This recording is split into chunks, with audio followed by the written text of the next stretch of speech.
August 29th, 1526. The plains of Mohács in southern Hungary. Two armies face each other across the muddy fields. One force of 45,000 Hungarian and allied troops, confident in their numerical superiority. The other, just 18,000 Ottoman soldiers under Sultan Suleiman the Magnificent. By day's end, the Hungarian army would be annihilated, their king dead, and the fate of Central Europe forever changed. This is the story of how superior tactics, discipline, and technology turned overwhelming numbers into a death trap. To understand this catastrophic defeat, we need to understand the Kingdom of Hungary in 1526. Once a powerful medieval kingdom that had stopped the Ottomans at Belgrade in 1456, Hungary was now a shadow of its former self. Internal political divisions, weak central authority, and decades of neglect had left its military outdated and its nobility fractured. King Louis II was just 20 years old, inexperienced and desperate to prove himself. When Sultan Suleiman began his march into Hungary that spring with an army estimated at 100,000 men, Louis faced an impossible decision.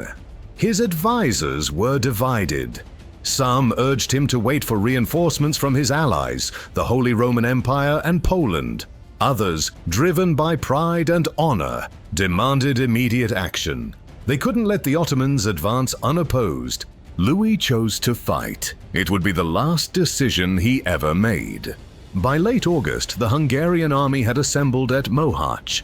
On paper, 45,000 men seemed formidable, but this force was deeply flawed. It consisted primarily of feudal cavalry, heavily armored knights who had changed little since the Crusades. Their tactics were straightforward. Charge at the enemy and break them through sheer force. There was little coordination between units, no unified command structure, and virtually no firearms or modern artillery. Meanwhile, Suleiman had left much of his massive army behind to secure supply lines and maintain conquered territories. He brought only his elite fighting force to Mohács, roughly 18,000 battle-hardened soldiers. But these weren't ordinary troops. The Ottoman army of 1526 was arguably the most advanced fighting force in the world. At its core stood the Janissaries, elite infantry recruited as children, trained from youth in warfare, and fanatically loyal to the Sultan. These soldiers were equipped with matchlock muskets, making them among the first gunpowder infantry units in history. But the real terror of the Ottoman army was its artillery. Suleiman brought approximately 300 cannons to Mohács, including massive siege guns that could shatter castle walls. More importantly, the Ottomans had mastered mobile artillery tactics. Their lighter field cannons could be repositioned rapidly during battle, creating devastating crossfire zones. The Ottomans also employed Sipahi cavalry, professional horsemen, who were mobile, disciplined, and trained to fight in coordinated units. Unlike the Hungarian knights who relied on individual prowess, the Sipahi moved as one, executing complex maneuvers with precision. Sultan Suleiman himself was at the height of his power. At 31 years old, he had already conquered Belgrade, captured Rhodes from the Knights Hospitaller, and was in the midst of transforming the Ottoman Empire into a superpower.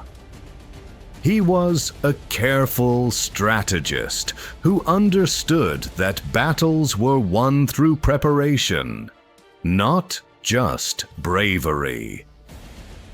As dawn broke on August 29th, the Hungarian commanders made their first critical error. Instead of using the defensive advantages of the terrain or waiting for reinforcements that were just days away, they decided to attack. Their plan was simple: use their superior numbers and heavy cavalry to overwhelm the Ottoman center before their artillery could inflict serious damage. It was exactly what Suleiman wanted. The Sultan had positioned his army in a crescent formation with his artillery in the center and Janissaries protecting the guns. The Sipahi cavalry formed the wings, ready to envelop any force that committed to the center. It was a trap designed specifically to counter a cavalry charge.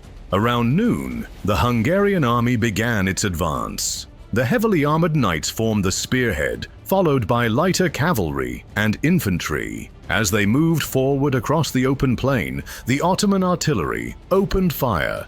The sound must have been apocalyptic. 300 cannons firing in sequence, their iron balls tearing through the ranks of advancing cavalry.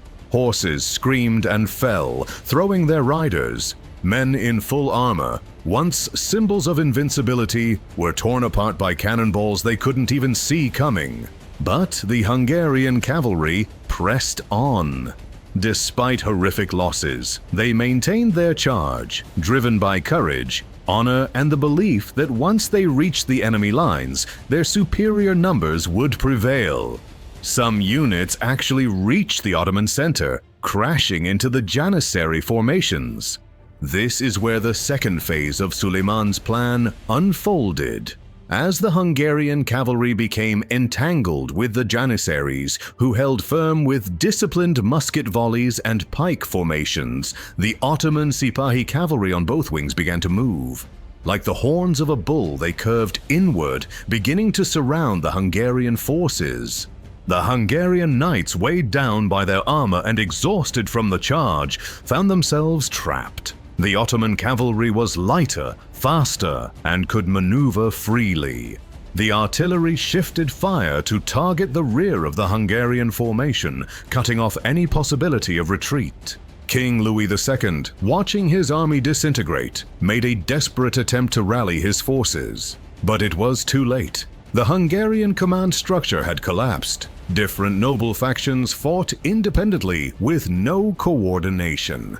Some tried to retreat, others to advance, creating chaos that the Ottomans exploited ruthlessly.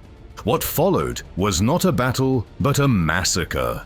The Ottoman forces systematically destroyed the trapped Hungarian army over the next 2 hours. The heavily armored Hungarian knights, once the pride of European cavalry, became helpless targets. Their armor, designed to protect against swords and lances, offered little defense against musket balls and cannon fire. Its weight made escape impossible. The marshy terrain around Mohács became a graveyard. Hungarian soldiers, trying to flee, became bogged down in the mud. Ottoman cavalry hunted them down without mercy. The Saley Creek, a small stream south of the battlefield, became so clogged with bodies that survivors later claimed you could cross it without getting wet by walking on corpses. King Louis II himself attempted to escape, but drowned when his horse fell into a stream and he was dragged under by the weight of his armor. He was 20 years old. With him died 7 bishops, 28 barons, and over 500 nobles, essentially the entire leadership class of Hungary. By late afternoon, it was over. Of the 45,000 Hungarian soldiers who began the day, at least 15,000 lay dead on the field, with thousands more captured or drowned during the retreat. Ottoman losses were minimal. Estimates range from 1,500 to 3,000 casualties, most sustained during the initial Hungarian charge. The Battle of Mohács didn't just destroy an army, it destroyed a kingdom. With King Louis dead and no clear heir, Hungary plunged into civil war. Within weeks, Suleiman's forces occupied Buda, the Hungarian capital, meeting virtually no resistance.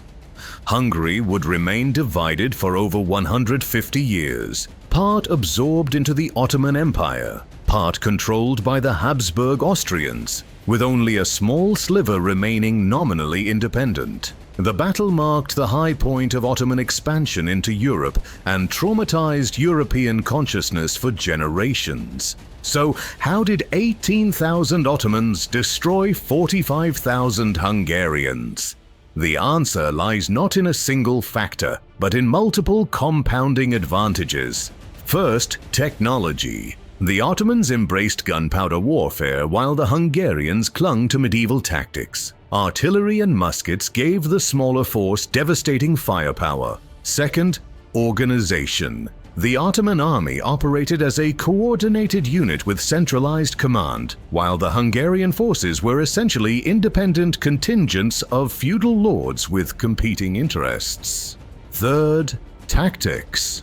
Suleiman used the terrain, his army's mobility, and the Hungarian aggression against them, turning their numerical advantage into a fatal disadvantage through encirclement.